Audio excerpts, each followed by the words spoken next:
pass through grasslands, breath cliff edges pierce the sky ahead. You grip the wheel, I trace the path. Rope coils loose, a silent thread. Beyond the cliff, our weights combine. Tie the knot alone, a truth defined. We're tangled ropes, we're breaking free. A common ground, a separate sea. Enough, enough.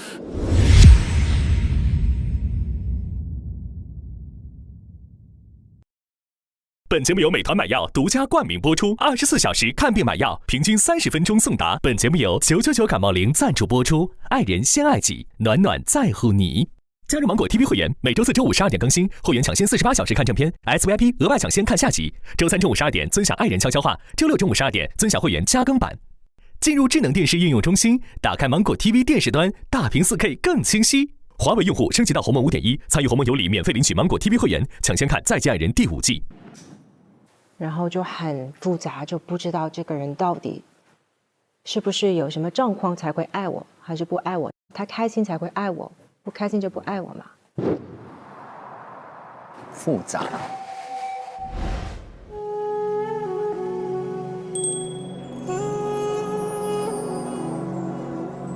好漂亮啊！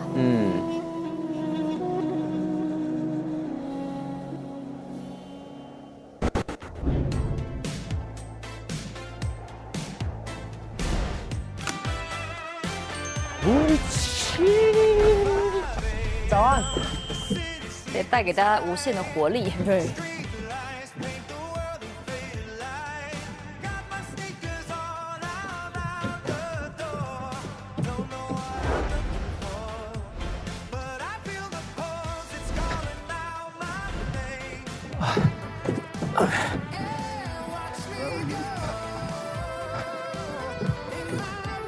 新的一天喽！哇，好漂亮的沙漠。为什么你有妆发呀？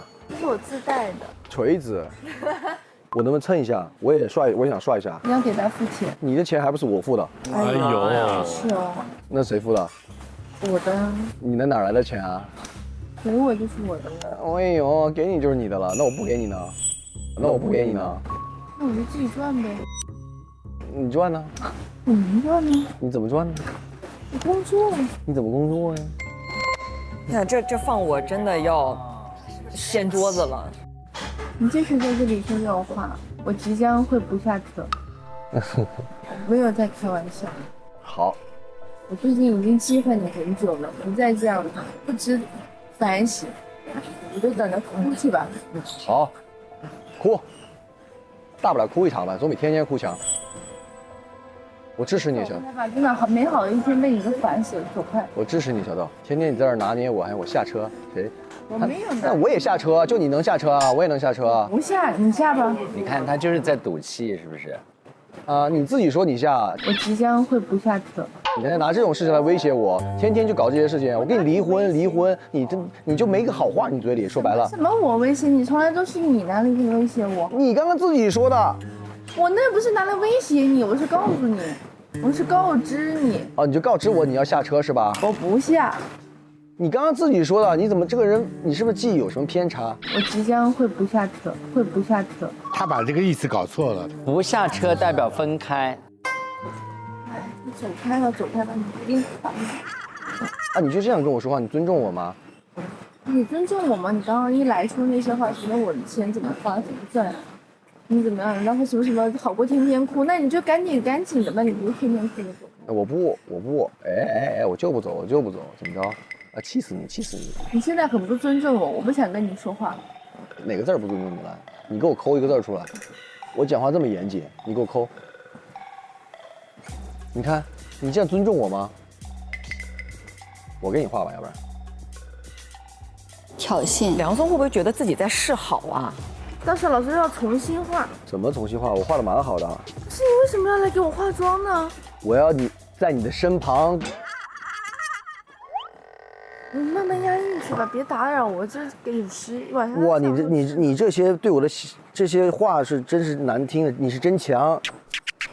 不要我只想在你的旁边做你的新郎 ，Come on， 我给你化一个美美的妆，让你今天当个新娘。张口就来。你不要这么警惕我，时刻对我盯防。你不要给我化妆。我就化。哎，别搞，人家都说要重新画了，你尊重一点人家劳动成果喽。你不尊重我吗？你不就是？我真的画的好好的，你过来给我一顿言语挑衅，我怎么言语挑衅你了？你前哪来的？你前哪画的？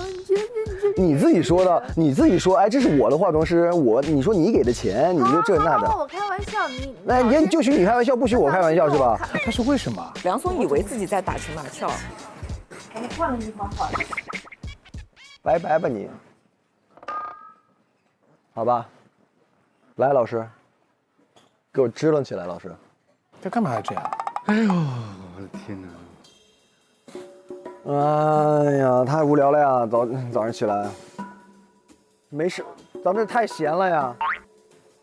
就闲的。你去找那个身份和模特骑呗。那我道德绑架别人，按你话说，我怎么能干那事儿呢？那个你跟他多少钱？那个导游的那个姐姐一定会给你付的。啊，我不给节目组道德绑架了，我要给你买个酸奶，我就道德绑架。哦，我现在骑摩托，我就没事了。你怎么这么双标呢？哎，我双标别玩了，我随便给你提个建议，不接受就算了。我给你提建议的时候，你怎么就说我道德绑架呢？什么差不多得了？我就是让你感受一下平时你的这个威力，好吧？什么叫喋喋不休？什么叫没完没了？什么？我现在只是在 copy 你的技能而已。他现在在用美颜的这一套来对他。为什么我们吃盒饭，你吃海底捞啊？你自己问人家要，你自己去争取嘛。这不是你教育我了吗？不能这么整，不是道德绑架吗？到底什么是道德绑架，什么不是道德绑架？我好难界定啊！哎，我真上你当，我干嘛跟你说话呢？你这不道德绑架别人？哎，谁幼稚？我的天！我来吃喽！能让我吃好吃饭，我帮你去要一个好不好？帮我要那不就是道德绑架吗？你帮别人要东西，不是道德绑架吗？别搞，我现在要吃饭。哎，我吃。怎么回事啊？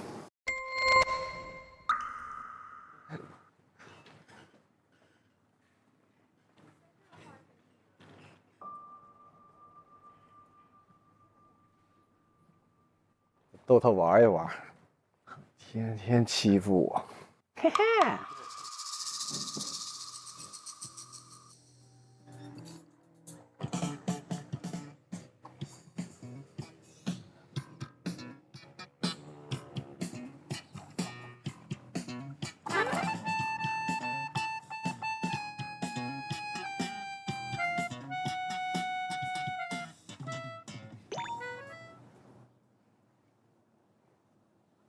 哎，好，过去跟他打招呼啦。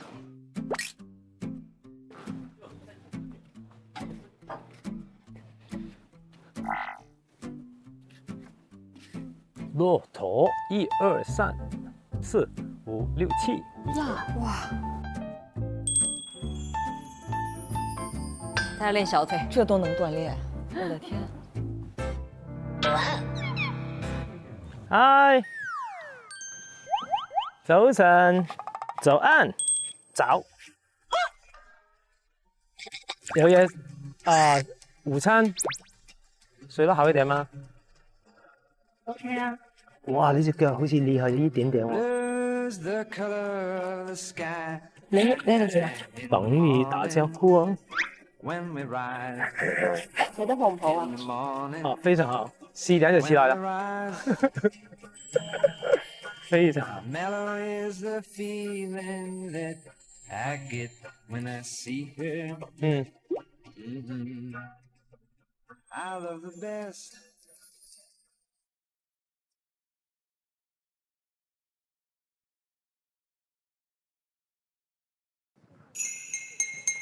哎，你们看了我都不理我呀！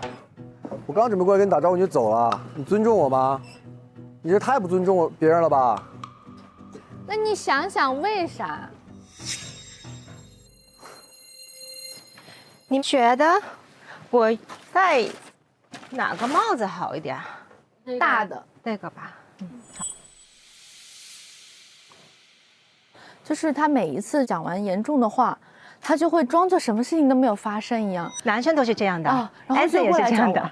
就是我可以得过且过，但是我每次假装跟他一样没事之后，下次还会一样说出这样子的话。S 都是这样啊，那应该他会说一模一样的东西。我会不知道我要怎么办呢？就是我陪他就是装我觉得是你的态。态度，你要展示你的态度是不可以接受这些东西，他就不敢再做。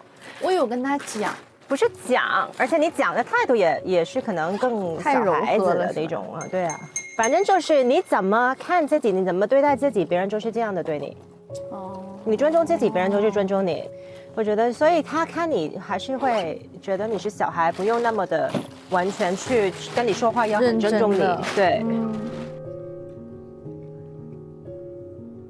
是啊，他昨天那样讲完之后，他也没有任何表示，然后刚才又开开心心的，哎，你怎么不理我？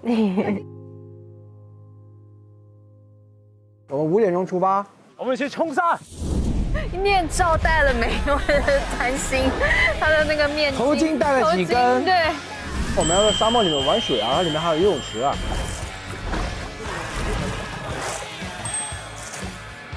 哇，沙漠里游泳池哎，有点酷啊！好棒哦！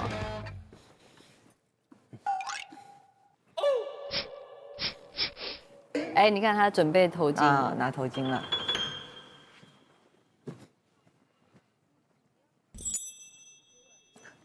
小豆，小豆，干嘛？给你条头巾，等一下不用免得你又啊，谢谢你，我戴了。眼镜你要吗？我自己戴一个，我挑了我要戴我的那英。小豆板脸啊，不高兴了。还记得了，这一天长一智了，是不是？冲沙 ，Let's go。哇，我们去冲沙。给有眼啊！你怎么还戴你自己戴的眼镜吗？对啊，我同事安排给我的。你怎么会想到带了这个东西出来？他以为我去开摩托，其实我去冲沙。Good choice。哇，这么夸张哎！冲沙我们去。会有很多沙飞过来吗？今天我早上我去跑步有啊，一大风就全口都是，耳朵都是。这么夸张啊！刚刚我访问啊，有沙子在我耳边，所以我停了2次啊。那怎么办？我给你哦，我大夫是给我的，给你的，我大夫是给我的，给你的。哦哟，哇哦！瞧瞧人家，我带给你的，我不要了，其实我。没有对比就没有伤害。那不要你吧，还来吗？我觉得这样太逼人啊！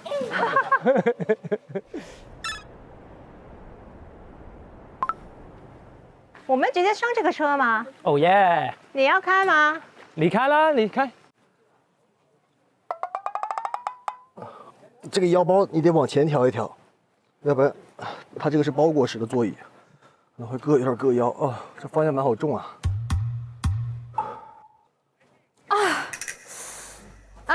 怎么了？怎么了？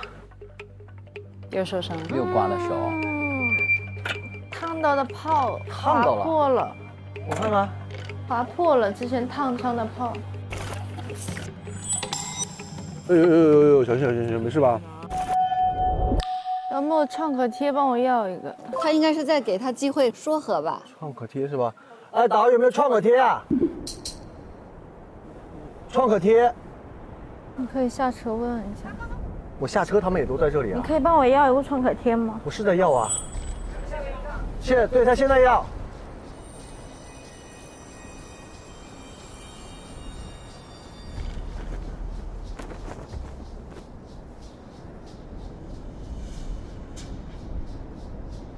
进去可以吗？你帮你开门吗？不是，他要。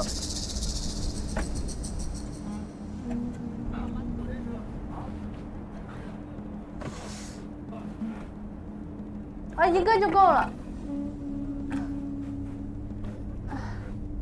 谢谢。哇，好痛啊！来，给你贴。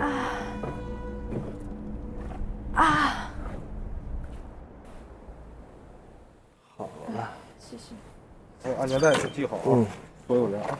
咱们行驶过程中啊，这个不要急打方向啊，好跟着咱们领队走，不要超车啊，收到。不要漂移啥的。收到。匀速给油。OK。有没有看过公主开车？你第一次看，第一次感受啊 ！Let's go, let's go, let's go! You went away and left me long time ago. Now 哎呦，好好玩这个车子。 on my door. I hear you knocking. 今天早上我跑上去，现在我坐车上去，这个公主开车。甜到了。同志们，跑上去！All right, let's go to the top. Desert. Desert.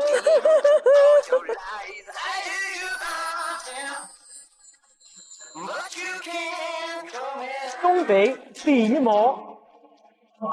Feel the top. Crazy 3分钟了，来吧！冇喺佢後邊就得啦。你喜歡先去嗰邊，來吧！哇！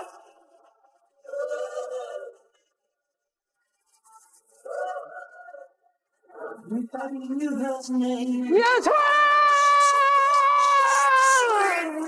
！Go go go go go go go go go go！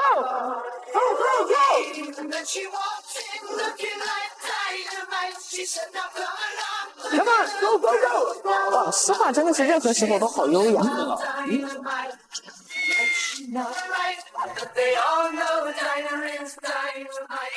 好疯狂啊！啲沙打到痛啊！係啊，係啊。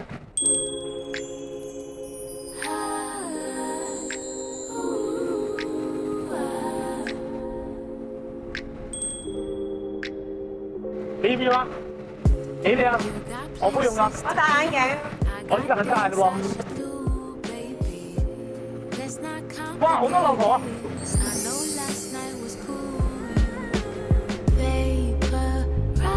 太厉害了。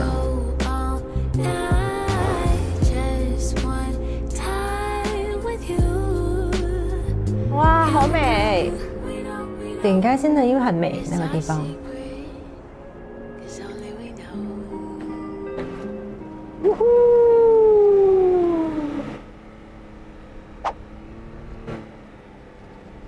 这比那天那个 UTV 好开多了。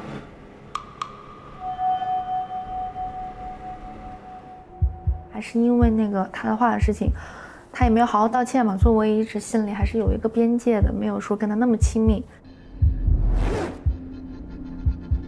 他还是不太搭理我，有几次跟他说话，他都是在一个冷漠的状态里面。因为我们之前像这种事儿，不是什么大事儿的话，小毛病，可能床头吵架床尾和，该怎么样就怎么样了，第二天就好了。对，很少会把战线拉到2天3天，其实有点不太适应的感觉，有点怎么着你给我玩真格了这个意思。完了，紧张了吗？手帮我拿一下。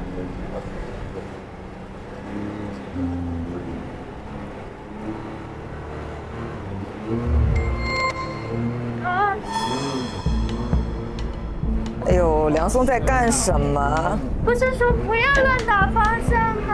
还是平地啊。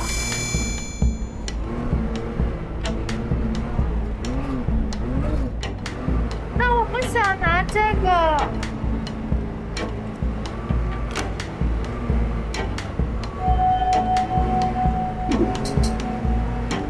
他想干嘛呀？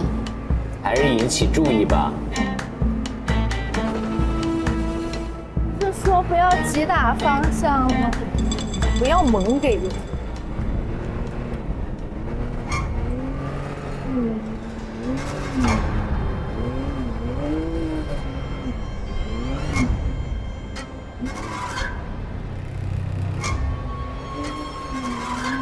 它后面全是沙子呀。对。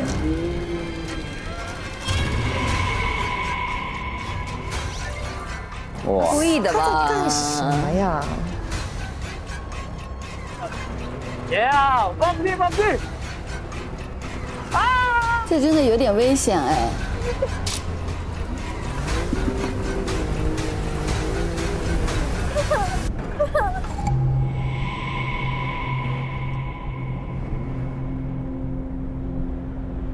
害怕，吓的吧？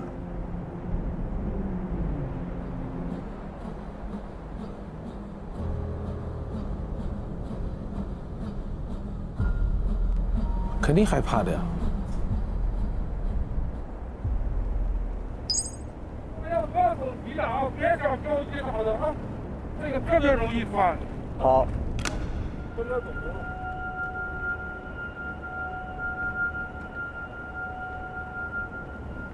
眼睛进沙子了没？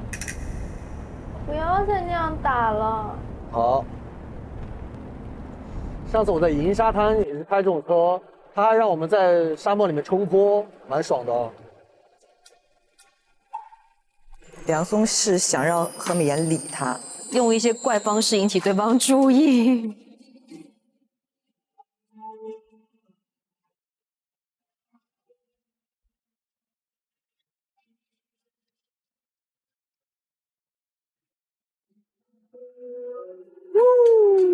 要到站喽！哇，这个也太酷了吧！这个沙漠里面有个游泳池，太会玩了。哇！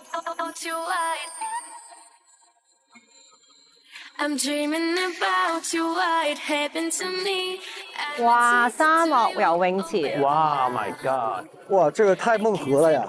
游一波啊，这必须游一波。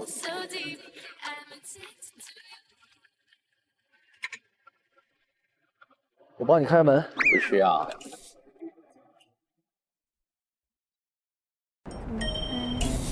你等着，我来救你。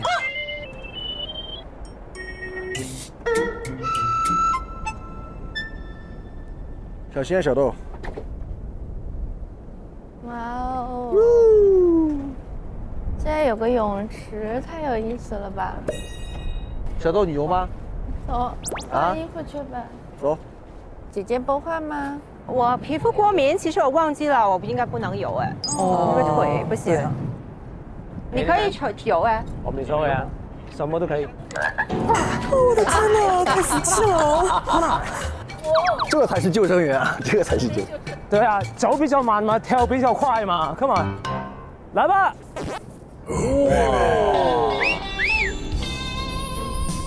哇哦！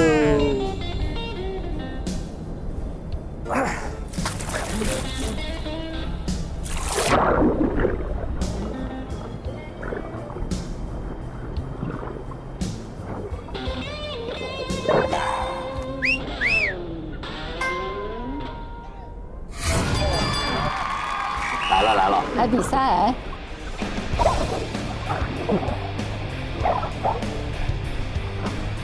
跑吧，跑得快一点。那你游吧。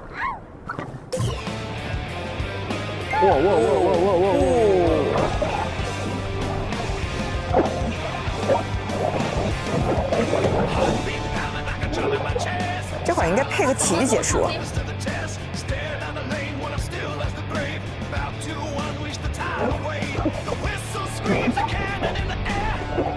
人家都游走了，游完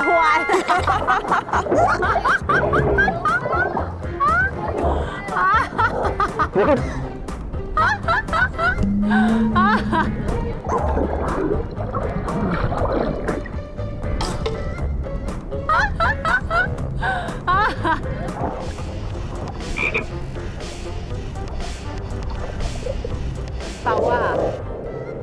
梁松真的有一种喜剧效果。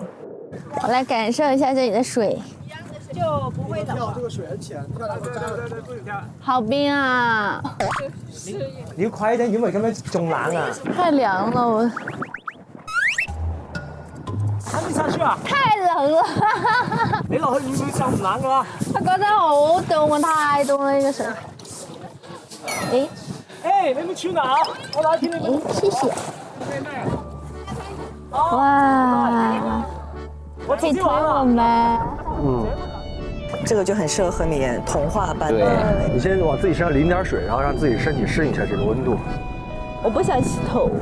你可以不洗头，但是你得，你要不然就行吧。没事没事，我自己来。哎，好了。还可以冷吗？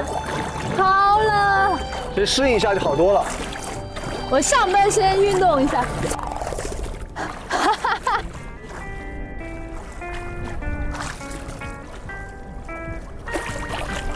哎呀，这个好可爱呀，西瓜。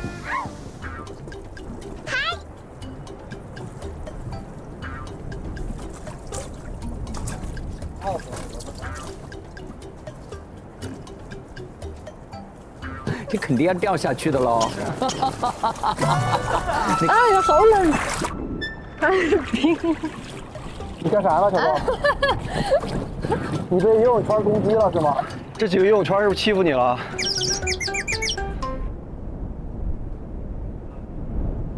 咁你幫我影張啦，或者係啦。来，我帮你。對，背住呢個日落。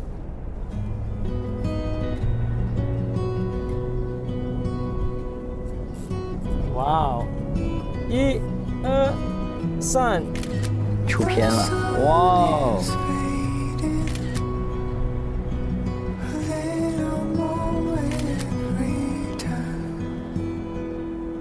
越来越冷了，走吧。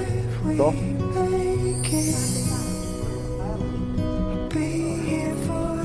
下个行程是什么呢？吃饭，耶！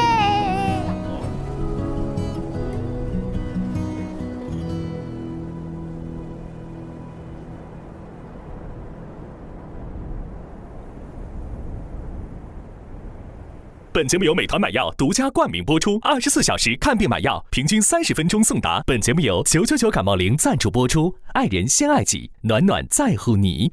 本节目由华莱士赞助播出，全鸡汉堡就是配，爱人共享好滋味。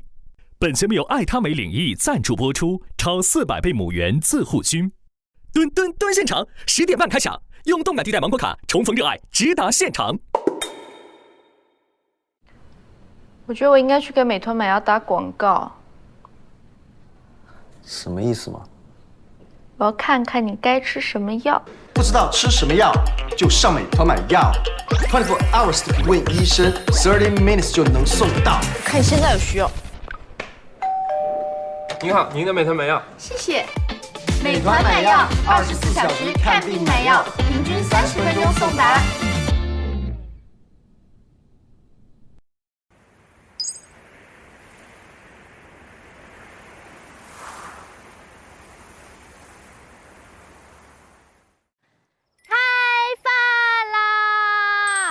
吃饭啦！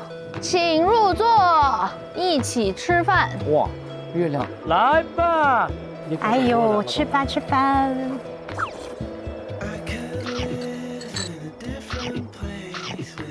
那挺好玩。好玩？好玩吗 ？OK 啊，风景很美丽，风景很好。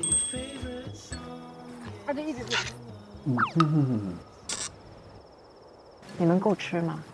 这边有很多我哋都没有碰啊。美颜你们 OK 吗？轻松。大哥。我超喜欢吃萝卜牛杂。哦，这个好吃。我只是吃那个萝卜。哦，真的啊，我喜欢吃牛肺。嘌呤很多的。这还有嘌呤啊？内脏就很高，牛的内脏极其高。美玲20几岁不用考虑这些，又做成汤了，就高中高。就不能吃牛杂。哎，我发现你怎么回事？我就跟你说话，你从来都不没有，因为大家家都在说话，你说。然后你别人的说话，你就是一顿跟人家上没有啊。我跟你说话，你都勒都不勒我，咋回事啊？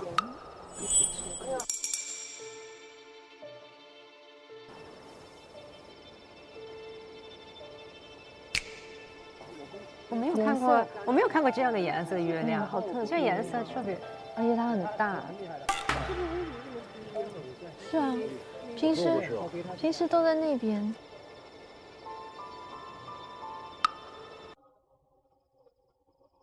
Hello， 你们好。哎。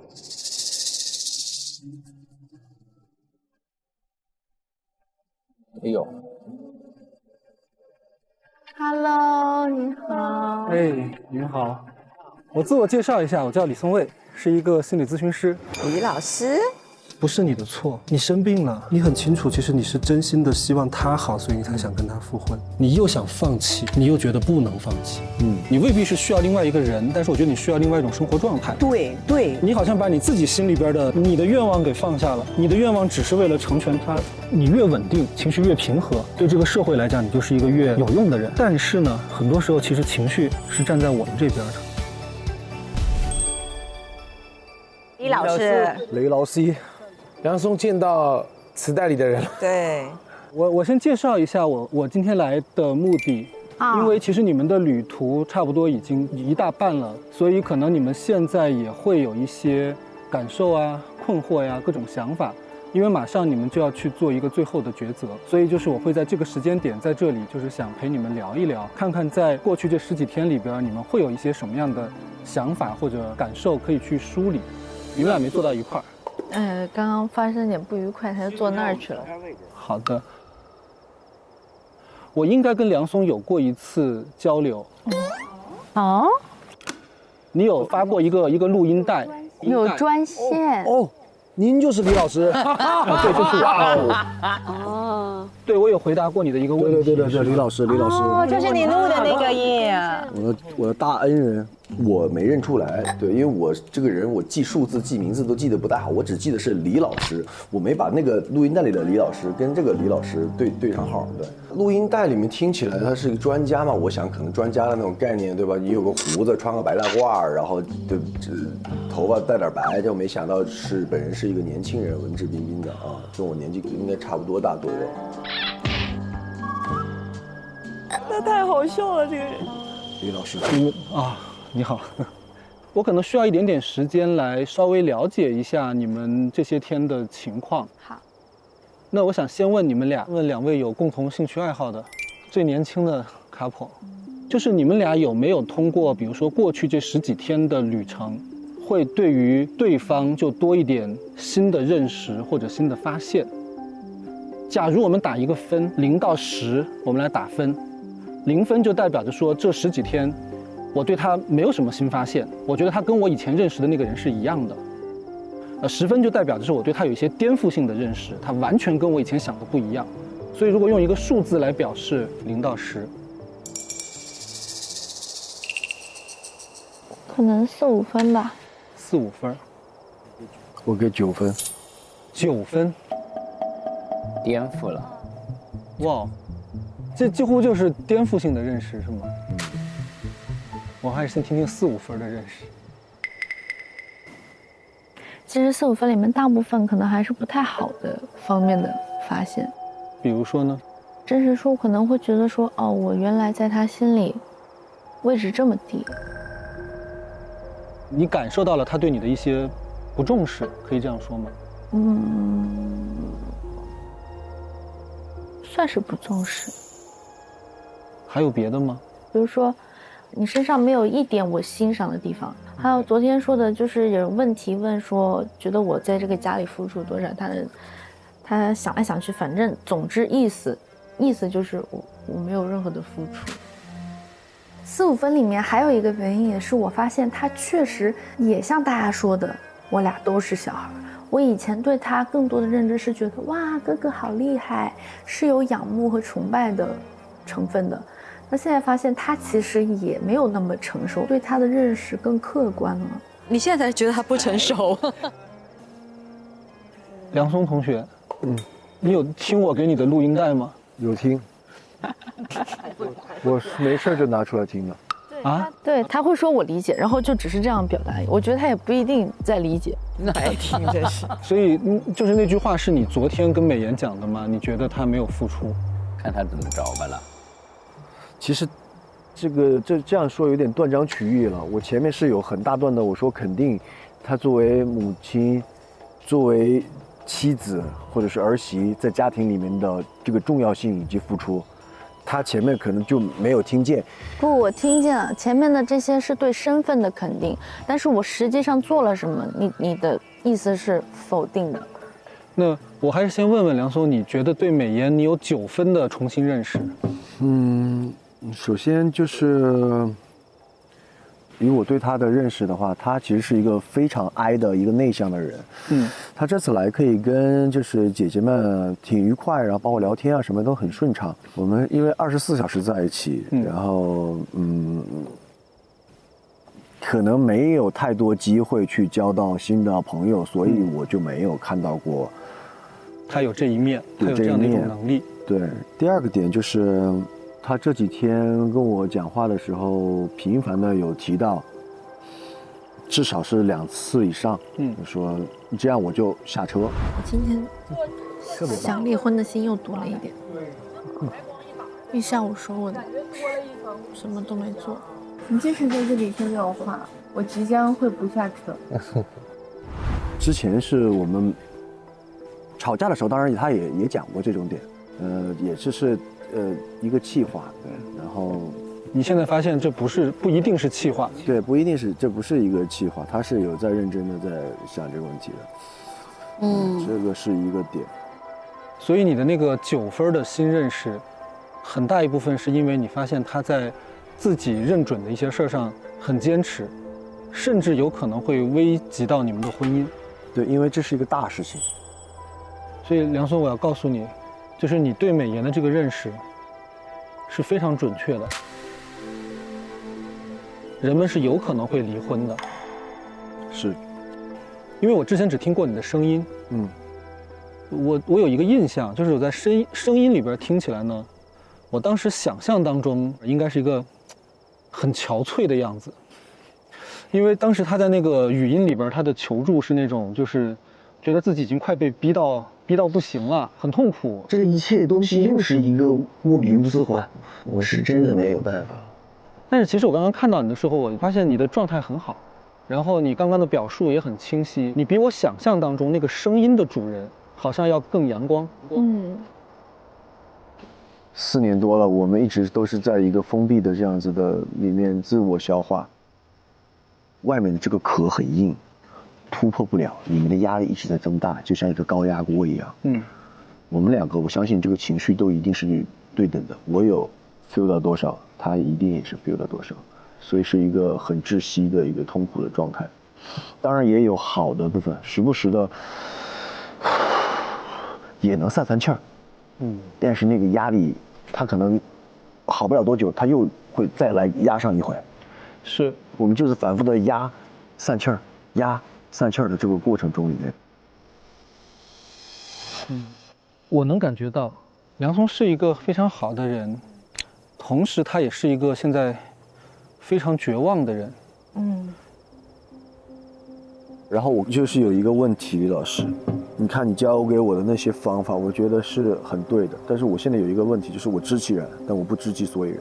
让你我成为我们，我有这个意识，但我不知道该怎么做，因为我没有经历这些东西，我不知道怎么样去能够换位思考的，站在他的角度去想他所思考的那个，因为这是完全不同的思维逻辑。就是他刚刚讲到的，你说他对家庭没有贡献，是没有付出，是吧？就是这句话，我觉得不需要用什么特别的思维逻辑，就是没错，普通人听这句话也会不高兴吧？没错，因为当时我可能怎么说呢？我嘴巴比脑子快了，然后我刚刚也可能认错了，然后我想尝试解释一下。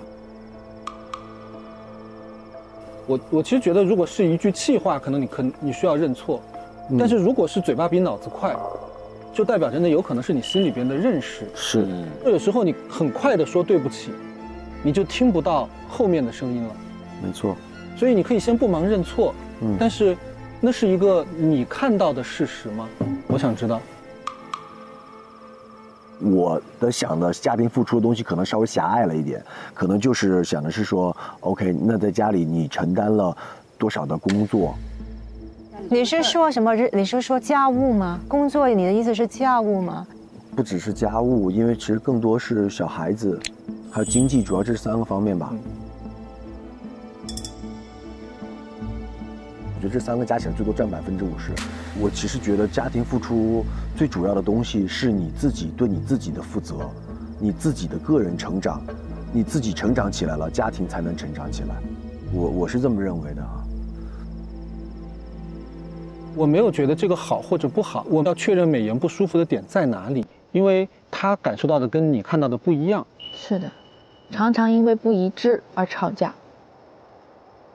他们两个人都非常的年轻，他们会把目光放在彼此身上，然后去表达或者是索取对方对自己的这样一种浓烈的爱的感觉。可是这个家庭当中真正的比较重要的部分，比如说这个责任的承担，我现在听起来他们其实对于责任归属这个议题是有很多不一样的认知的，那这就是他们的矛盾的一个缩影。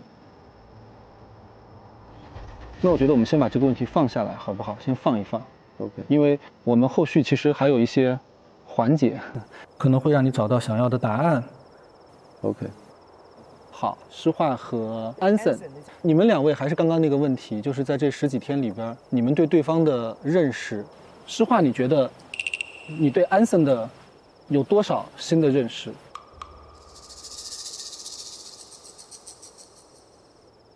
嗯，3吧。3分。嗯，你那3分是什么？你发现了他什么新的不一样的？其实大部分都是一样，就是他现在是会投入在大家说情感的问题的里面，他以前不怎么说这些，而且一聊情感他完全不懂。哦，有一次我们是画画，他在画画那边能跟那个画师说我的那个特点啊，所有的东西，我觉得跟我自己描述出来的有点像，所以是一个 surprise。对对对。那所以安森，你做运动的领域的话，就在你的工作当中，你可以很好的沟通，但是你跟诗画好像沟通所以我对他就是我好像分不开啊，好像分不开啊。还有每次我回家都比较累，所以对他一个态度就比较不好。不是不好，差。所以那诗画，你会觉得跟安森在一起生活会有点辛苦吗？对，辛苦的。就是他其实是一个蛮好的人，他其实会把他最好的状态全都展现给外面的人。对。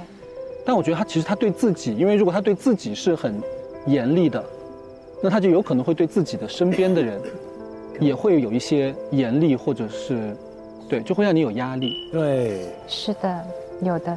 他就没办法共情，就如果我觉得哎好累啊，我没睡了，他就没有觉得是。他不觉得是个大问题，他不觉得辛苦，对。但现在你跟他已经是朋友了。他现在可能这个状态不太能接受这个“朋友”这2个字。他有在努力挽回。对，挽回我们的关系。哦。但确实是我们已经不在一起，所以不是恋人。那会不会这段时间其实他就会对你更好一点？对。那安森有认识诗画多一点吗？我给他0分。哦，因为他之前所有事情都告诉过我了，我只是没有放上心去做。所以过去14天我来了，听他们的问题，再慢慢思考我过去怎么做的不好。比如说他生气了对不起 ，baby， 是我错了，请你原谅我。其实他这句话还没说完，你道歉道得太快了。对了，因为我其实想快点了事。所以呢，诗画你怎么去理解刚才安森讲的？他说，他其实并不知道有时候自己错在哪里，他是来了这个14天，是这段时间他才慢慢知道的。我就是想知道为什么他不知道，其实只能说他对情感这方面确实是不太懂，所以你才那么好奇安森跟他们会怎么去聊情感。对，因为你以前觉得他应该是不太会聊这个东西的。对。所以安森这段时间还是有进步有变化的。好的，那接下来的这个游戏会让你们更加走近彼此。我先给你们介绍一下这个游戏好不好？好。这个游戏叫做要记得，要忘记。旅程中的点滴在记忆里慢慢沉淀之后，会成为生命里独特的印记。而24小时随时随地陪伴在大家身边的美团买药，也作为守护伙伴，见证了你们亲密关系当中最珍贵的片段。那么接下来我的问题就是，如果有一天你们彻底分开，这个分开有可能是婚姻或者恋爱关系的结束，也有可能是生离死别。但如果有一天你要离开你的爱人，你最想留在他记忆里边的关于你自己的事情是什么？然后接下来我会给你们每个人发一个题板，你们要在这个题板上边写5件事。这5件事叫做我希望你记得什么什么，然后后边是一些你希望留给他的记忆，它可以是你的品质，是你带给他的一个感受，可以是你们过去做过的某一件事情，但是你觉得最重要的只有5个名额。小的来了，我试试看。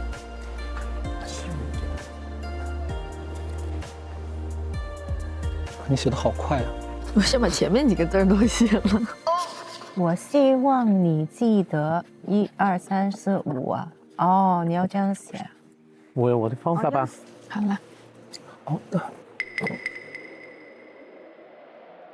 然后我现在想邀请你们每一个人拿着自己的题板，讲一下，就是你为什么会写这几条。哇，这风很大。哇，好大的风啊！哇，这个风四面八方的来呀！小心啊！我这不是要逼一下？你看来了。哇，突然来大风啊！沙尘暴嘛。哇，沙好大！哇，天哪！沙漠的天气真的变化好剧烈哦。台风哎！哇！我幫你望後邊，你唔好望後邊，我幫你望後邊。 My God，Anson 好穩啊！哇，这个很危险的这个帐篷。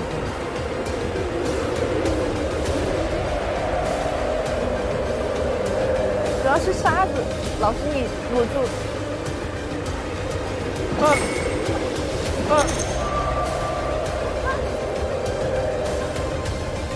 哇！小心点。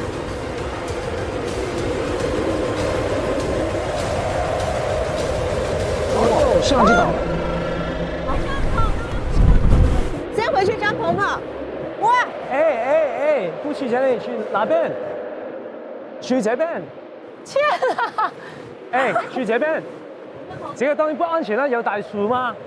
去这边。哦，有树。聪明。去这边安全一点的。他很有安全意识。在这里安全很多。我叫他们出来，你们去这边。Anson 好强。对，去那边。这个安全一点，李老师。这边安全一点。那边吗？对，安全一点，因为有大树这边。哎！怎么啦？出來！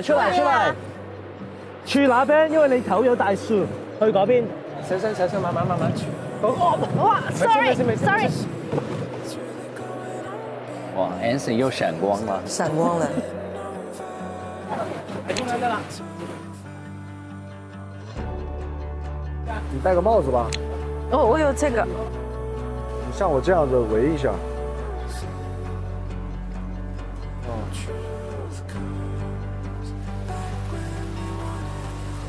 下雨了。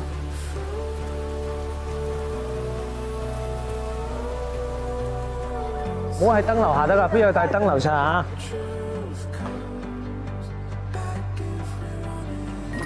帐篷還在搖晃。这种是他非常擅长的哦。我感觉这个真要吹起来，我们几个扶根本是扶不住的。對啊，但基本他們安全一點啊嘛，你扶一扶，2秒時間他們能走嘛，2秒時間他們能走嘛。哇！太高光了 ，Anson。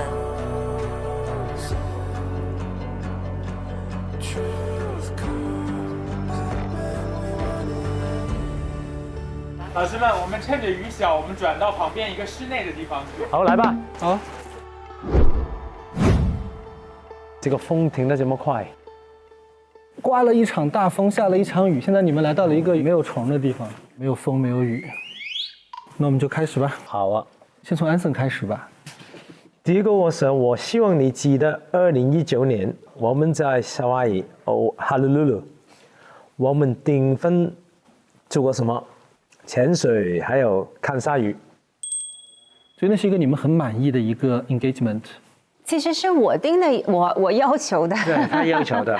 因为我希望，见证人是鲨鱼，然后我们就在那个浮潜的状态上，他就帮我戴上我的戒指，但也有鲨鱼在下面。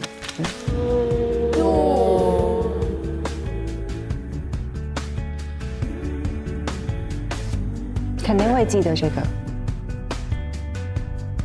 第二件事情，第二，我希望你记得，我们每一个家人都非常爱护你，不论我们在一起还是分开。为什么这件事情这么重要？因为它让我跟我妈妈关系更加好。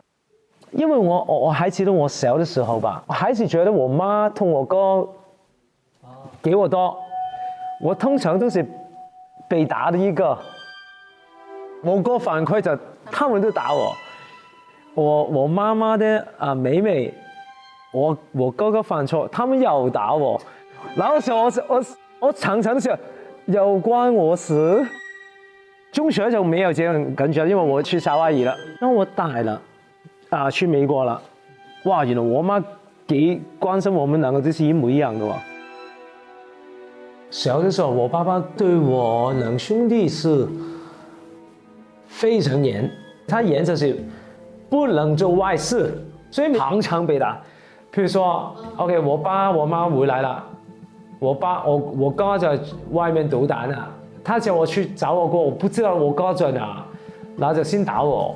等我哥翻嚟再打我哥，因為我們上幼稚園、小學你是着短褲的嘛，夏天，他為什麼不打這些屁股啊？這些我要你同學看見你都不好，所以他就打呢啲能看見的。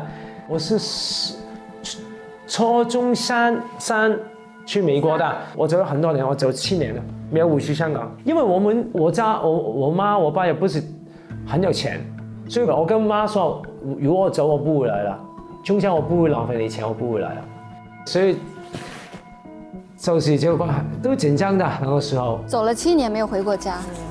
所以當他說想我跟我家人吃飯，他就約吧。當他安排1、2次、3次、4次、5次，我就覺得我應該做得更多。哦，所以他讓我們跟我家人關係更加好。其實對安森你來講，改善關係是需要一些智慧，需要一些溝通，然後需要一些這種耐心。它好像跟運動不太一樣，所以我覺得也許詩畫在這方面會比你更擅長。所以這個對我來說非常重要。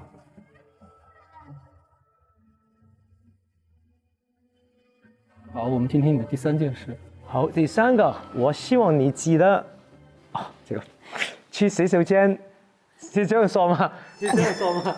都重要性唔識講。不要憋尿的意思，應該是因為詩畫拍戲。因為我希望你身體健康，才能在你的工作上走得更遠。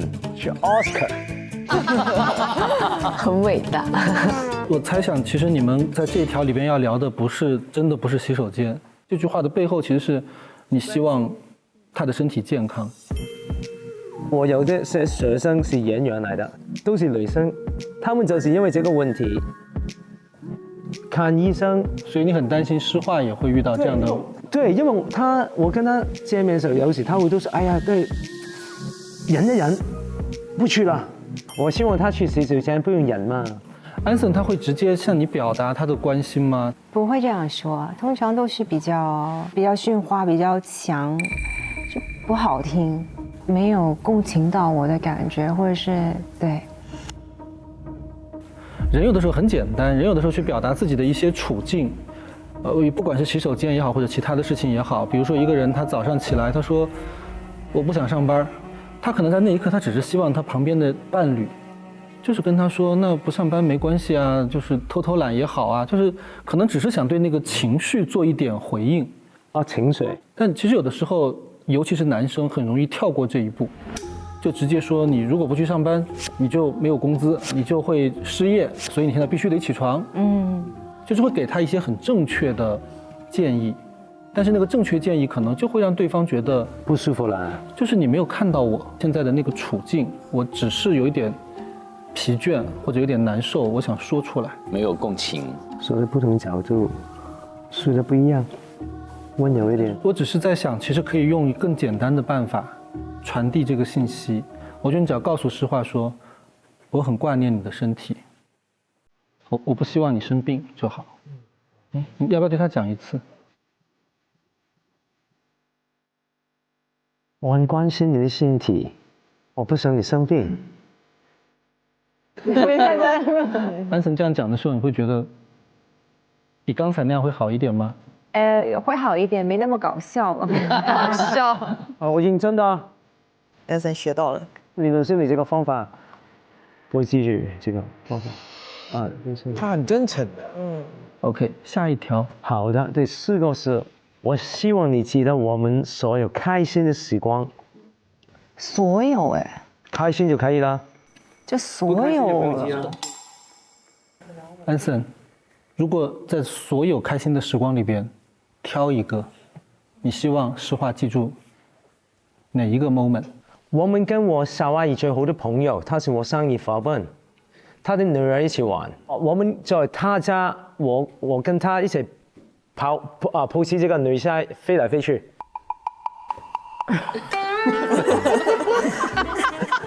飞来飞去。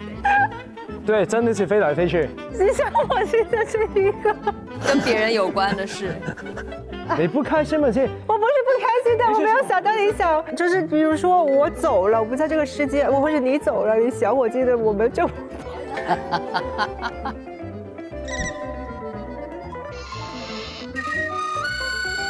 觉得诗画有不一样的感受。其实就是跟一个小孩一起玩，很开心，没什么特别。那为什么他会选这个呢？我不知道。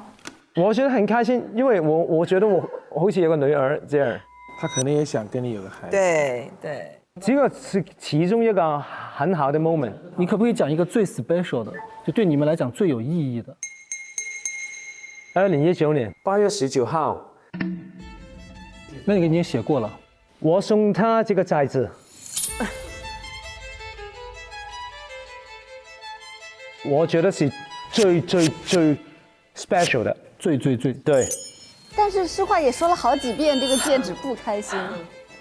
他常常每次你问他有什么开心，他说2019年，都是那个好像是一个念书的记忆。2019年就是一个特别的日子，所有东西是2019年。8月19号，我们订婚的日子，这个我觉得是戒指。他永远都是说一样的东西。就好像是一个我知道了，我记得这个是对的，然后我永远都是说这个，他没有用心去感受我们一起的时候的一些瞬间、一些经历，没有用心感受。他一直说自己用心感受，被否定了。对。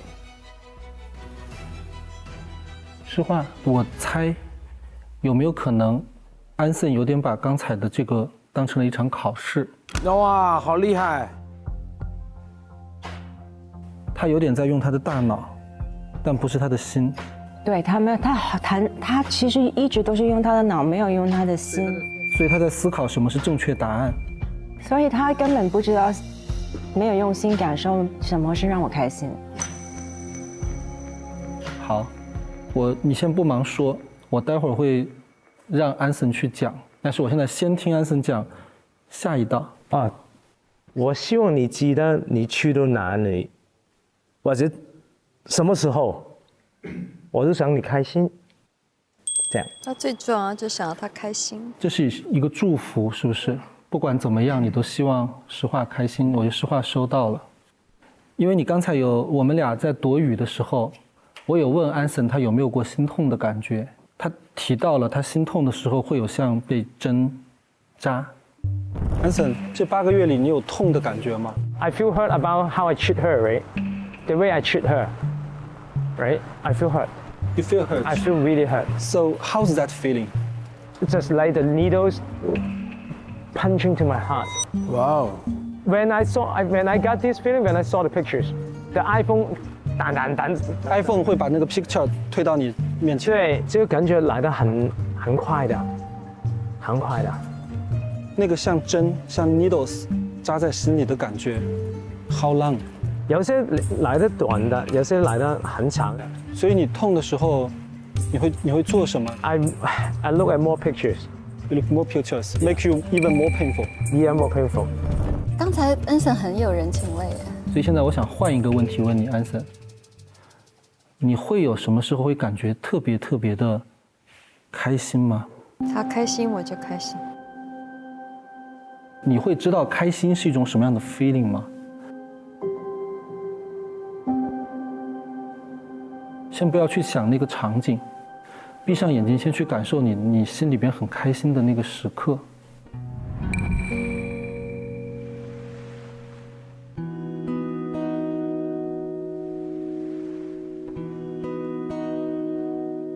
开心是怎么样的？我觉得很放松的。你记得的放松的感觉是什么样的？没压力的。什么时候会是你没有压力的时候？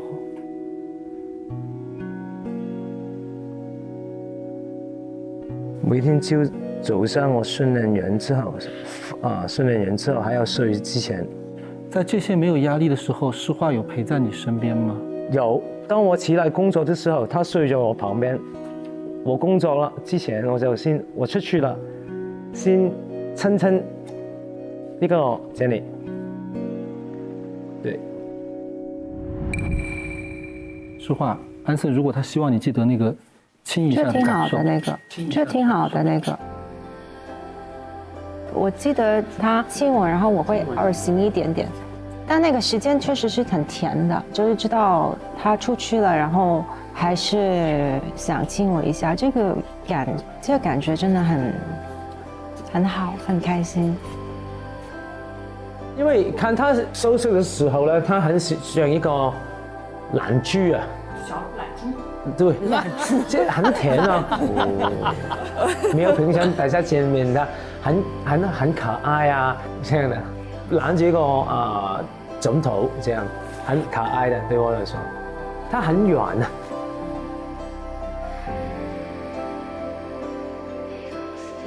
好，安森，我觉得你可以把这道题修改一下，变成你希望让诗画记得你亲他的那一刻。第四条。哦 ，OK。挺开心的，我觉得这个点就是我觉得，哎呀，属于我跟安森的一个点，不是一个很大范围的一个爱。其实我记得晚上就是我会有的时候放一些早餐，或者是一些我弄的一些小零食，坚果类的东西，或者是他很喜欢的，那个 yogurt， 然后我可能会贴一个字条在那个门，告诉他，哎，你记得要拿冰箱的东西，因为他会忘记，他早上很赶着出去。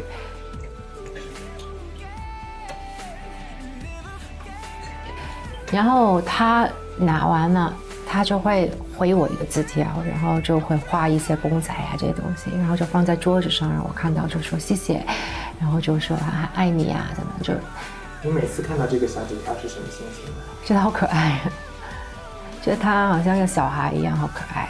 然后我就会马上就会发信息给他，就这些其实挺甜蜜的。好浪漫呀，其实。我希望你记得我工作之前亲吻你的脸，谢谢。真的哇，很不同的晚上，很空泛的所有。你的是谢谢。手舞足蹈了一下。诗画，你可不可以讲一下你写的那5条？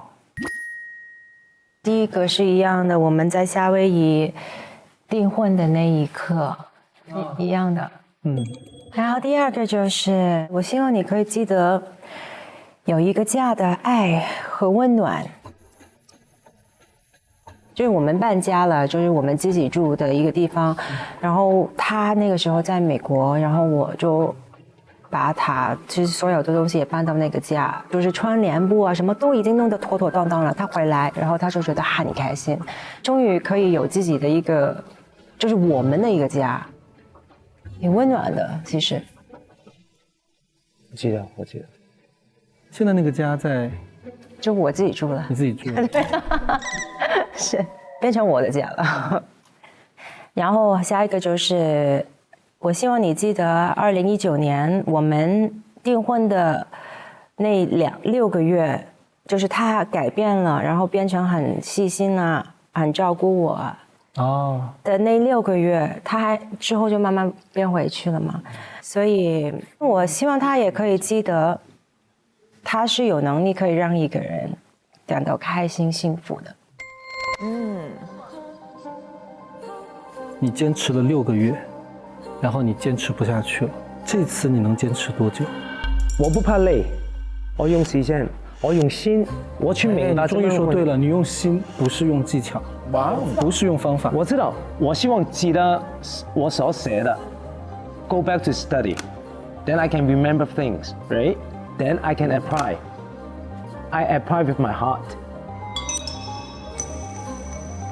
安森，我能看到，也许你现在表达的这些东西不一定是诗画说的用心，但是我可以看到你很用力。对。所以我觉得这是诗画觉得为难的地方，就是他一方面很感动，对，也很心疼，然后一方面他心里边其实不确定，这是不是就是最好的一种方式。实话感动了。被理解了。我只能说，谁能告诉我们有什么是最好的方法 ？Nothing's perfect. OK， 好棒哦！我觉得 Anson 很棒。诗画的感受可能有点像五味杂陈。It's complicated. Love is complicated.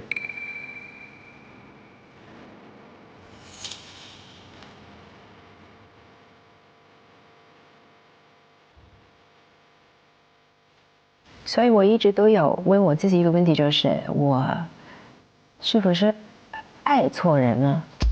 这里有一个很大的触动。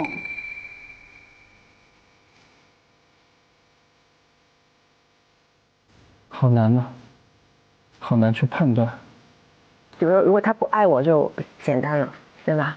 你是完全能感受到他在用他的方式爱你。对。对，没错。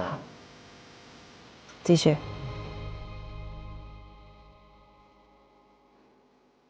我希望你可以记得我们一起去旅游的开心时光，我们去 Lake Tahoe。记得下雪，很大下雪。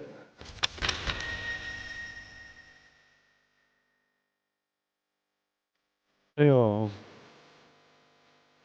我好开心，因为他跟我一起去那个旅游，然后他说哇，这么值啊这个钱，哇，好开心啊！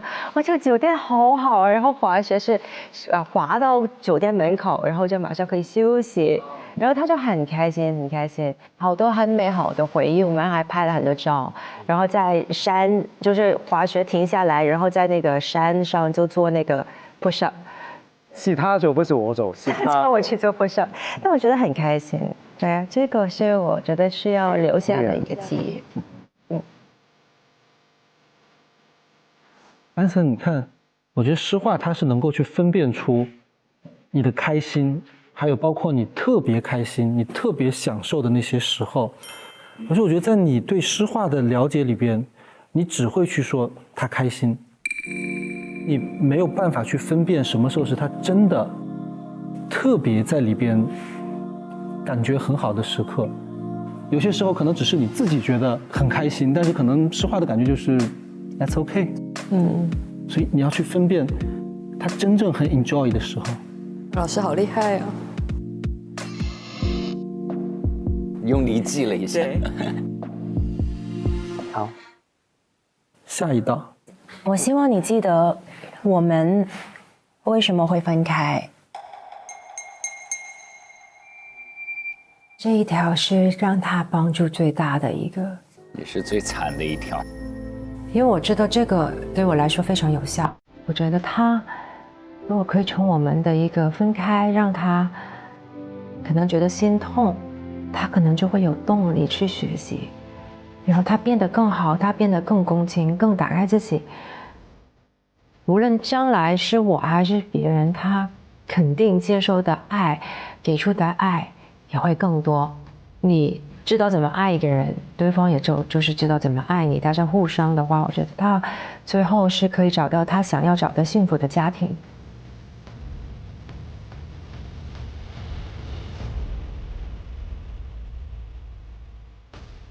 实话你自己呢？你会有难受吗？你跟安森离开之后，从一开始我们每次分开都很痛的。对啊，所以很难再跳进去，因为真的每一次都很痛，不想这样循环。这一次的旅行对你来说是不是会有点为难？就是又很快乐。我一开始来的时候，我不会觉得我们会在一起。但是我觉得来了那个节目之后，就很多的事情发生，然后就会让我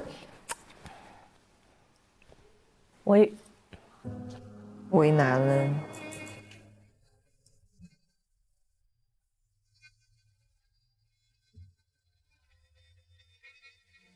我就会有心动，然后我就很怕我还会跳进去。哎呀。所以我觉得我来了这个节目，其实我想得到的答案是，我希望可以听到一些嘉宾可以告诉我的决定是对的。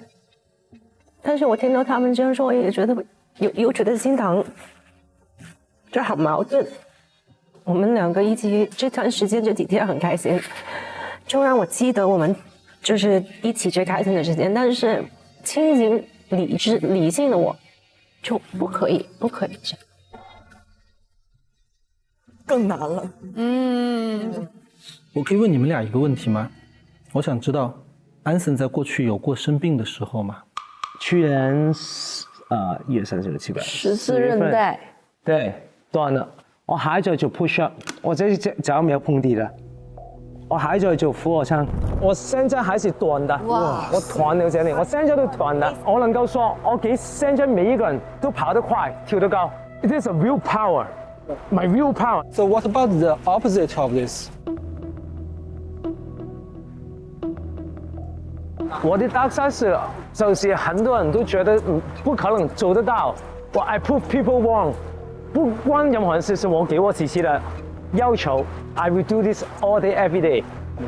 就是你痛或者你不舒服，但是你会说无所谓，我继续要求自己做到。I can come back even stronger every single time。當你習慣就冇所謂吧。帳篷上面都係昆蟲嚟嘅喎。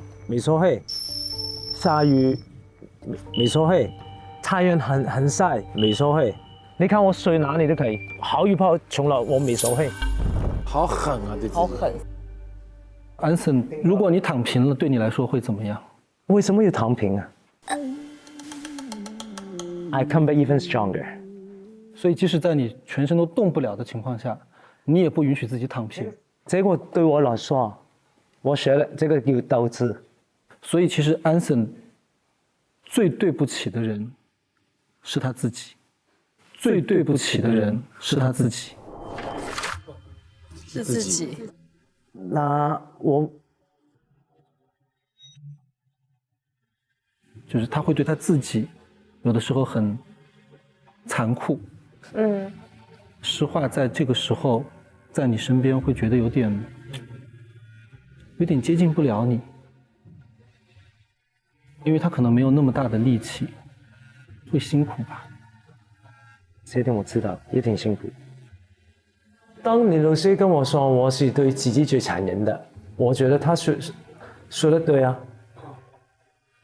因为我的残忍代表一些态度，在这个世界上不是很多人有的。但是我有些行为，有时候我是冇回应的，放一些我的态度在他生活里边，我不应该这样对他，所以慢慢扎起来了。做我的爱人有时候很辛苦的，他告诉我这个事情的时候，我是认同他说这个。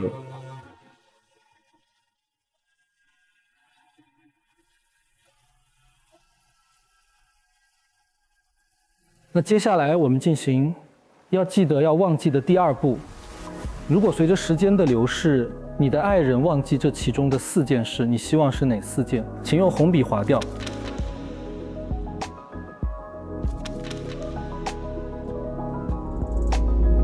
我留这个，我希望你记得我工作前亲吻你念。你把这么重要的一个仪式给，为什么它和这个亲吻相比？我觉得这个仪式对我们来说不够这个重要。用心了。我觉得这个感觉比这个来的重要。只有这个是一个感觉，其他都是一个记忆，所以他希望我记得爱的感觉。是的。你开心吗？开心。用心了，不用脑了。我觉得这一个你引导下，就是一个他缺乏的东西，他没有你，他想不到这个，但你给到他，他反而是感受到那个温暖，那个甜。更难了他。安森是这样，就是如果他对感觉有了一点点的感受以后，就是他从0到1以后，我不知道他会不会从1到10，甚至从1到100，就可能会变得越来越多。厉害的。安森，你要知道，这是诗画喜欢的，这是诗画开心的东西，就是你需要记住一些感觉。好。我看到他能感受到的时候，我觉得很开心的，就是他反而是觉得这个点哇很重要。我那个时候觉得挺有希望的对他。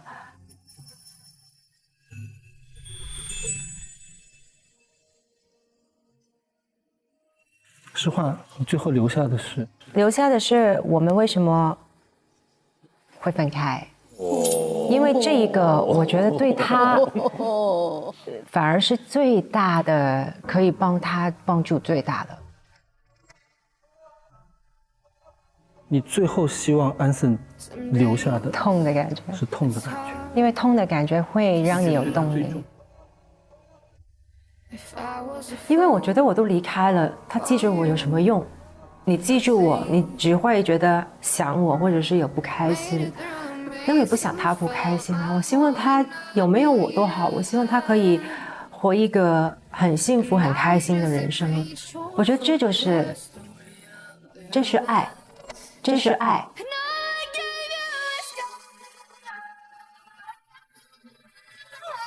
而不是说我希望他永远都记得我，就算他忘记我了，但他很开心，我都能接受，因为我想他好，我想他好。尽量可以打开内心，勇敢去承认自己的脆弱的一面，多看书，去了解自己，不要过于执着。我的长城相信他也不一样，所以我也要求他做一些我觉得应该是做的事情，因为我觉得所有人都是这样。我更想看到的是你更加了解自己，让你把你心里一直打不开，或者是根本都没见过、没碰过的一个想法，或者是一些理解是打开，心里令我变成一个更好的人。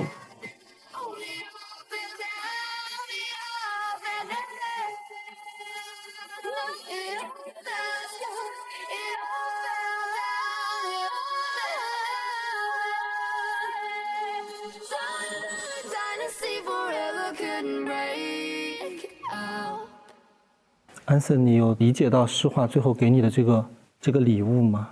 有一点点开始，我不是太了解太了解。哇，安森，你说的这句话很棒。你会讲你不是太了解，在我跟你接触的这几个小时里边，我觉得你一直都在说我明白，我理解。可是有时候，如果你要接近另外一个人，不管是不是诗画，可是如果你真的要去接近他，有时候可能得先从你不理解开始。因为人和人是不一样的，所以如果有的时候我说我不理解，反而代表着我在用力，我在认真的想去理解。但是如果我太快的说我明白我理解，就代表着这个事情好像我想让它快点过去。然后痛的感觉，我不知道这样讲好不好，因为我知道其实你心里边你现在不太接受这个部分，你还是接受说就算有痛我要去战胜它，我要去解决它。可是爱一个人，或者你进入一段关系，有时候你得去面对它和接受它，就是接受有些事情它就是很痛，那就说明它对你很重要。留下的是我们为什么会分开。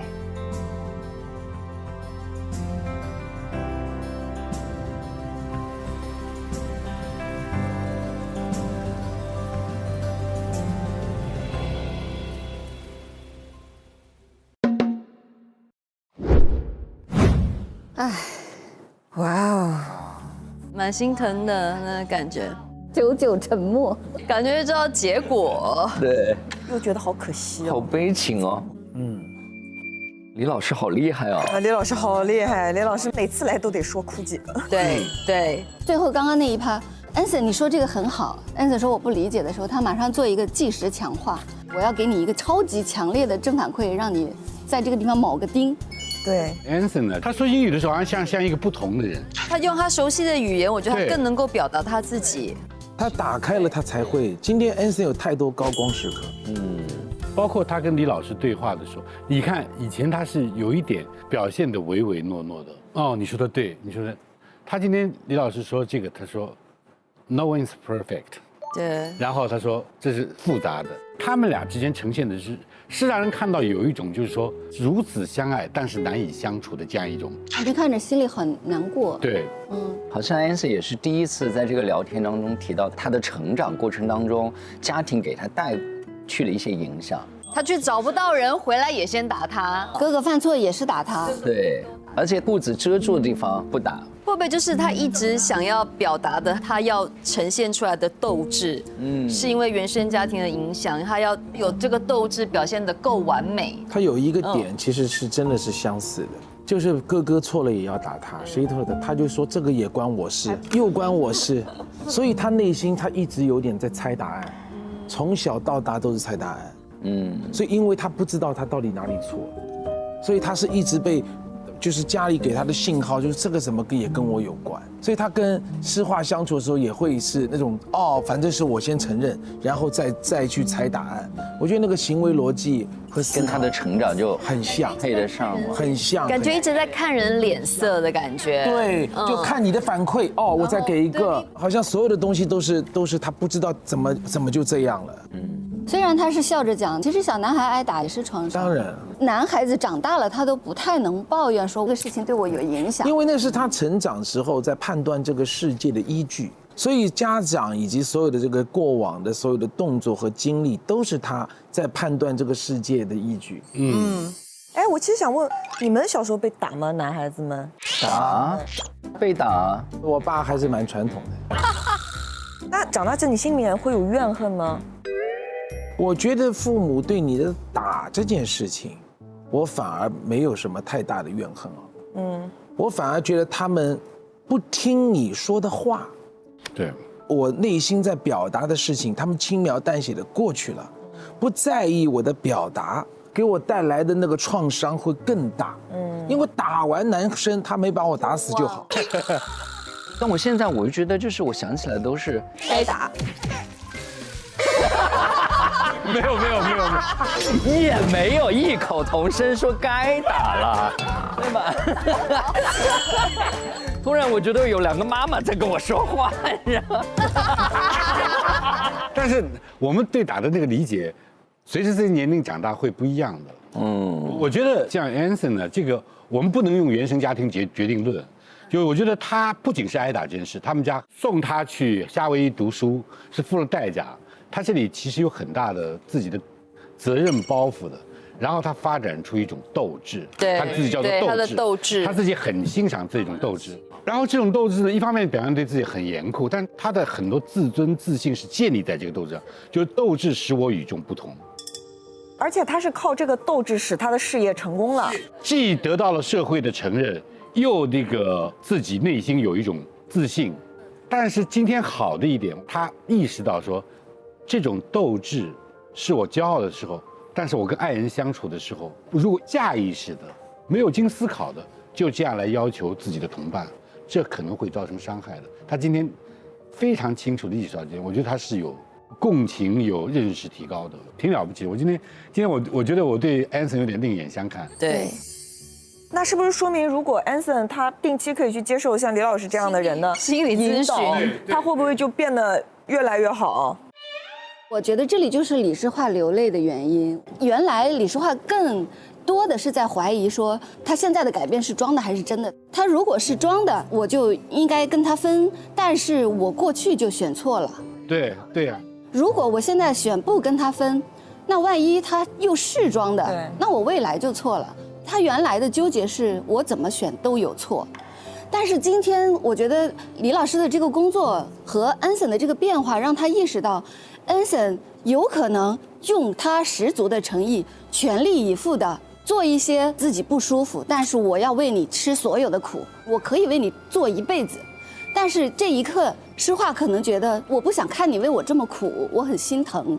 所以现在呢，他选分还是不分都对，但是这个都对更心痛，因为怎么样都会让 Anson 受伤。因为李诗画本来上这个节目，感觉是抱着一种，大家看我当时的选择没有错吧？而且他希望每一个专家、每一个来的老师都能告诉他，你这么做是对的，对你离开他是对的，你应该离开他。但是真这么说了呢，就心疼 Anson。对，他是爱他的，我觉得是爱的。但这里面用力和用心是完全能够分开的吗？我觉得是不能的。但是我想李老师想点名的是，用心你还除了你的意愿啊，用力他肯定是意愿很强嘛。用心你要有足够的敏感性、享受，对，最后变成你自在的一部分，不光是自愿，而是自在的。他们有6个月是非常好的，实话说是记得这6个月你是有能力让人幸福的，是他具备这个能力。这个时候他完全是在用力，也很小心，但他不自在。所以他需要非常强的保持这个高能量、警觉性和注意力。他只要稍微一放松，就过去了。对，有6个月之后你又变回去了，一定他是说做了改变，很用力的做了改变，对吧？对。今天我看到这个 Anson 说爱要学习，他说我现在懂了，他可能就会不仅是回到那6个月，比那个6个月会做得更好，可能会更慢。所以诗画的选择是非常难的，我觉得。这好像诗画在让他 Anson 做这个题目，得记住我们分开，对，是为什么？而且这个东西他还没完全消化，他正在一步步理解为什么我们要分开。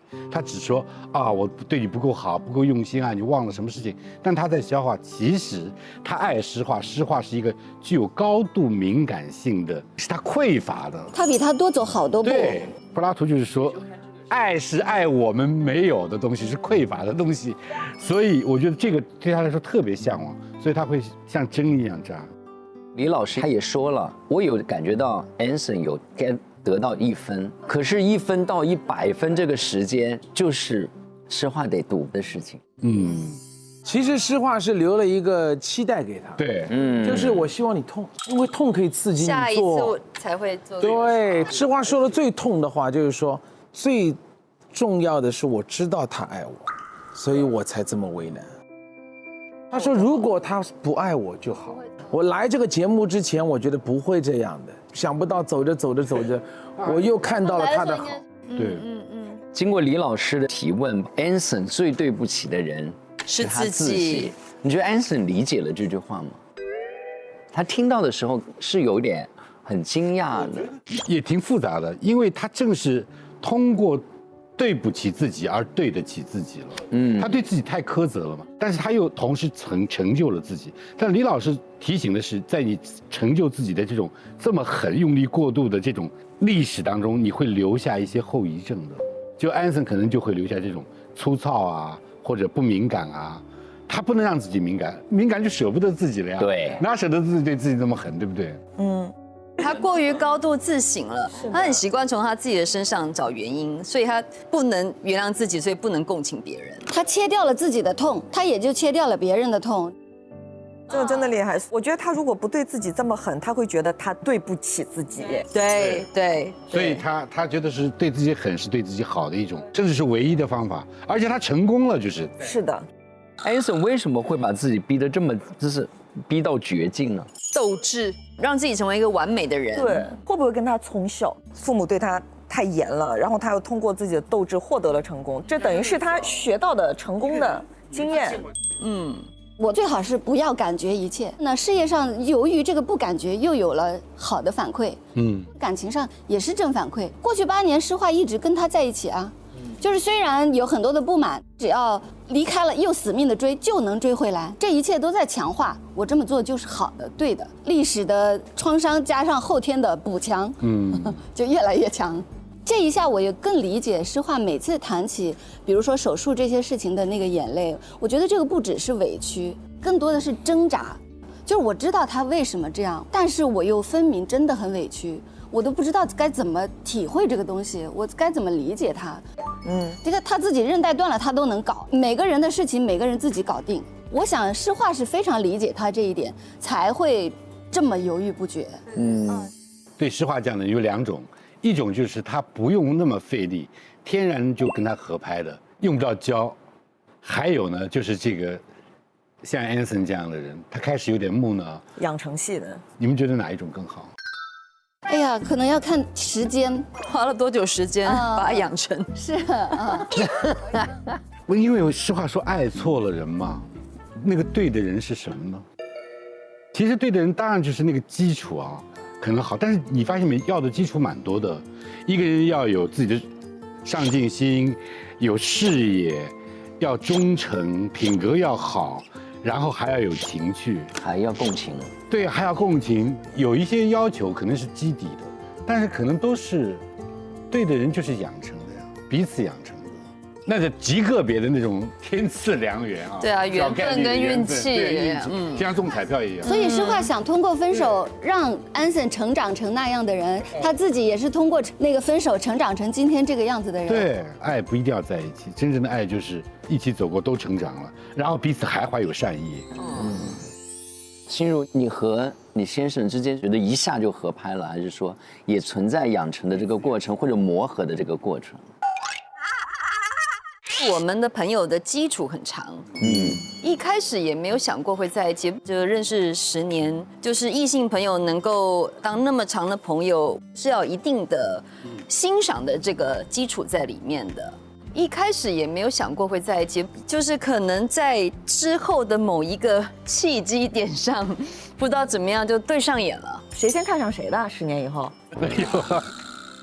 不知道，刚刚好那一年我们都在北京拍戏，然后就是接触的时间比较长，聊着聊着就聊出火花来了吧。好想知道你们聊什么？聊戏吧，肯定是聊剧本啊，聊人生的戏。对，还能聊什么？而且你们的价值观可能也比较相似。对对对，我觉得价值观也是一个问题。Anson 对诗画的新认识打的是0分，但另外一边呢，很讶异的是梁松给美妍打了9分，这个9分颠覆性的认知，对吧？他就是没想到嘛，就我这个大男人在这，你要跟我离婚？对，开什么玩笑？这是颠覆的。你怎么可能想得到要离开我这件事情？我觉得是他的颠覆。但我觉得梁松这个打9分啊，有一点故意引人注意说给何美妍听的，就是你厉害。你9分，好多事儿他都是为了表现他的态度。美妍的冷处理一定对他有触动，我相信他是真的有点震撼。我们也很期待看看，就是美妍跟梁松2个人写的要记得要忘记。哦，对对对，他们2个。所有这个家里边的责任落到了你们2个人的肩膀上，它会让你们的矛盾变少还是变多？会这么简单吗？那个时候你们俩还会有矛盾吗？这个是最重要的，这就是他们最大的矛盾。一件事情我哄了你2、3天，还要我怎么哄你？你觉得你没有价值？那你创造价值啊！价值不是我给你的。你没有在哄，我要配合你一起装作什么都没发生吗？完全是不欢而散了哈。这里有本书，答案之书。Anson 现在那个状态能一直维持到老吗？这个是不是 Anson 设计的？人在做，天在看。这段感情的结果，我到底应该怎么选择？慎重回答。哦，这个问题太糟糕了。我应不应该坚持这份执念？ Come on，悬了啊！对，我再重新翻一次，还是刚刚那个问题啊？又问一次。哎，这个书有问题，好像是命运跟你说的。什么东西啊？秋冬感冒、流感防不胜防，要为全家人做好健康攻略。像宝宝的感冒药、退烧的布洛芬、流感的特效药、止咳的川贝枇杷膏等家庭常用药，我都上美团买药。现在能领88元健康补贴，拿不准吃什么药时，还可以在线问医生，更方便更省钱。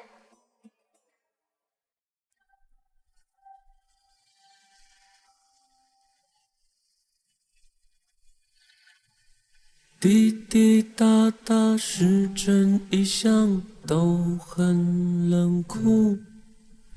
最初我们结束这相处，而我此刻却拿不住你眼泪的去处，就尴尬说出，要不我们再处一处。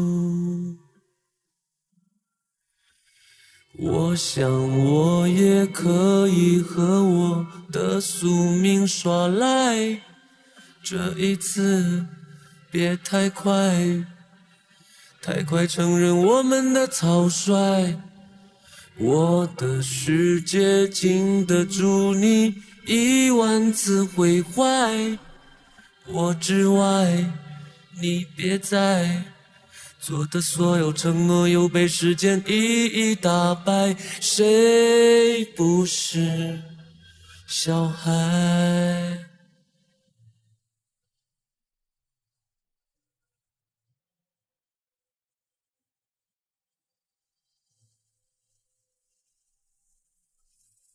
我想我也可以和我的宿命耍赖，这一次别太快，太快承认我们的草率。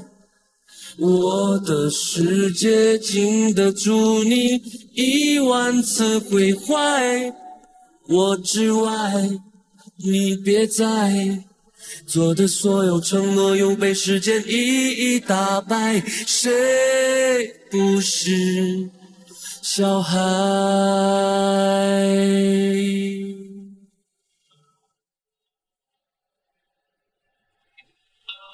更多精彩内容尽在新浪娱乐微博综艺、新浪综艺。上微博参与在家爱人微博观察团话题讨论，分享你的观点，和微博网友一起边看边聊。上微博搜索在家爱人话题页，解锁更多节目精彩幕后花絮。打开百度网盘，搜索在家爱人5，独家高清物料全盘掌握。